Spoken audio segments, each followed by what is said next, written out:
Once we have created our data warehouse, we might ask the question, what is coming next? That's why we now want to talk about a few important use cases for data warehouses. Of course, we have already talked about the benefits and what a data warehouse is. So in general, we can say that a data warehouse is a centralized location for all of our integrated data that is optimized for the purpose of data analysis. So this is oftentimes therefore serving as a basis for our reporting and our analysis, because this can be now used, and this is one of the big use cases for a data warehouse, to plan our strategic decision making. We can analyze all of the different categories for a product, we can evaluate the performance and find the right decisions that are now data driven. And this is because now we have different data sources integrated together that help us to get now a clear big picture. Because all of the different data sources are integrated, we have a high performance, and this can be now all packaged together into our reporting. This is now very easy, or at least much easier, to create our reporting with this data warehouse. Of course, now on top of that, even if we have some reportings that can be created, the business users are also now much more flexible to analyze the data. So they can of course go directly on the database to make their analysis, but they can also just use reporting tools, data visualization tools, or any other tools to quickly and easily connect to our data warehouse and then use this data to analyze it. And they don't need to be super technical, but they can be just business users that are now able to analyze the data. Because the data is now accessible, we have ensured the data quality and it is easy to use. But now also we can enable more advanced technologies. So for example, we want to implement some predictive analytics using some machine learning models. Because now with our data warehouse, we have consolidated data that can just serve as a continuous data feed to continuously train our machine learning models, because they might require the data in a specific structure, and then with our ETL workflow, we can continuously ingest the data into these machine learning models. So this can be a great additional benefit. And you can already see and understand that basically our data warehouse just helps with all of the different data analysis options and capabilities. So these can be many different use cases. Also regarding big data, we can get more out of it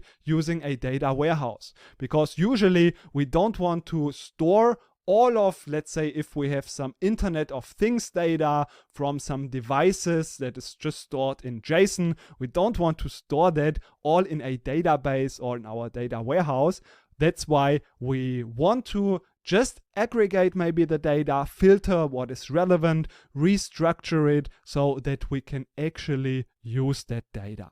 And this is where our data warehouse can now help as well. And now with these different use cases in mind, we now also want to demonstrate how this can be done for the most important use case, which is use it for different reporting tools, data visualization tools. And that's what we are doing in the next lecture. Once we have created our data warehouse, it can be used in multiple ways. One of the ways is of course directly going onto the database and querying data from there. So we can, for example, just query the data as we have done in here. We can maybe group the data and perform certain SQL operations, but oftentimes it's helpful to connect the data warehouse to a specific tool. And of course, I don't want to create a full SQL course in here, but I want to just showcase some use cases of the data warehouse. And one of the most important ones, as mentioned, is connected to, for example, a data visualization or any other BI tool.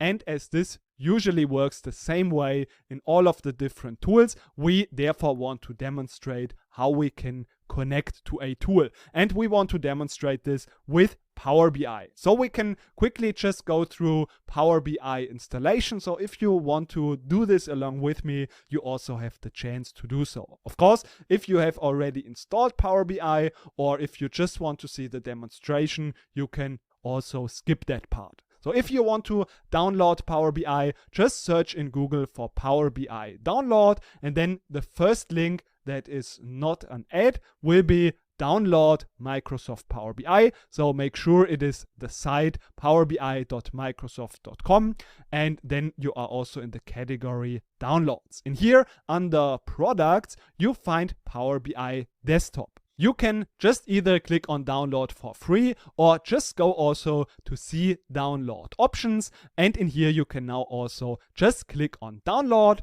and we want to use the upper version. So that's just the 64-bit version. Of course, it's depending on your system. If you happen to have a very old system, so a 32-bit system, then you can just go with the lower one. But for most systems, this top one will be the right choice. So in our case, I have a 64-bit machine, and in case of doubt, you probably also have a 64-bit machine. So just select this one, and then we can click on next, and then this file will be downloaded to your machine.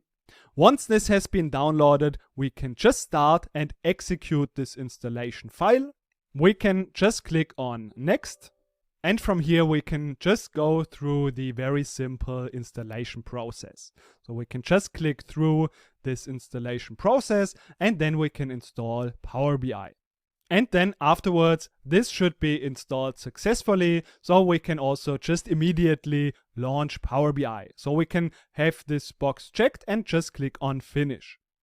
And afterwards, Power BI should open up. We can just X those windows out, and now this is the Power BI interface. Of course, again, it's not supposed to be a Power BI in-depth course, but just quickly we want to see how we can now work with our data warehouse in Power BI as well, because this is probably one of the big use cases. So if we have now already set up our data warehouse, we can in pgadmin or in our database management system just go and find those connection credentials. In here we can go to the server that we are having our data warehouse in, and we can right click on it, in our case PostgreSQL 14, and we can there go to properties. In here we find the connection, so we have the host name, we have the port, and of course the username, and we should also remember the password.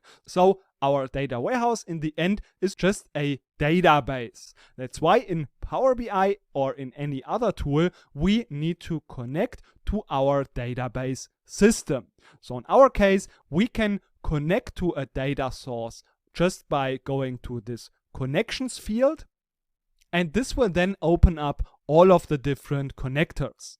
A data warehouse is just a database, so we need to go to database and there find our database system. So I can, for example, search for Postgres, I find it in here, and we can then simply click on connect. Now we have remembered that the server is just local host because we have just hosted that locally on our machine. And now the database name is, in our case, we have this called Data Warehouse X. So that's why I will also enter it in here, Data Warehouse X. And then we can decide whether we want to import all of that data from the data warehouse. And then Power BI is basically processing the data in memory as well. Or alternatively, we can also just directly connect to the database, and then the data will be queried from the database when it's needed. So when we have a database or a data warehouse with a very high performance, we can just directly query the data also from there, and then it will be and then we use the performance of our data warehouse. In our case though, we can just leave it at import, and then the data will be just imported into the Power BI file, and it will be processed then again in memory in Power BI. So we have ensured also a high performance like that. Now, of course, we need to get access to this database. So usually we can set up a user with read access to this database. In our case, this is just the username Postgres and the password that we have set up when we have set up our SQL system. So this is all that we need to do, and then we can simply click on connect. We can also click here on OK. And then we can now, of course, just see all of those tables. So we want to, of course, check all of the boxes for our core layer. So we have 2 dimensions and then our sales fact. And also we can use that date dimension. And then once we have checked them, we can just click on load, and then the data will be loaded into Power BI. And now we have those tables available, and we can now use this data to create our reports and visualize the data. But we want to also have a look at the model view, and this is where we can see our star schema, because we have talked about that a lot, and we want to see that now also live in action. So this is basically now also kind of serving as a data mart, where we are just getting some specific tables that we need for our use case. And then in Power BI, we can also set up this star schema where we can just create these connections between the primary key in the dimension and the foreign key in our fact table. And then this connection can be easily used, and the users don't need to worry about making any joins. They can simply use these tables very easily together. And we'll see that in action in just a second. Also, we just want to make sure that we also connect the date dimension with the sales table. So therefore, we want to search for transaction date foreign key and drag and drop that onto the date key. And then we also have this connection established. And with that, we have now basically set up our star schema with the fact table in the middle and all of the dimensions around. So this is now really nice, and we want to see how does the data look like now for the end users and how is it to visualize the data. For example, we can just click on this line chart to set up a chart with the performance of our sales over time. So we can now just drag and drop the date into this visual from the date table.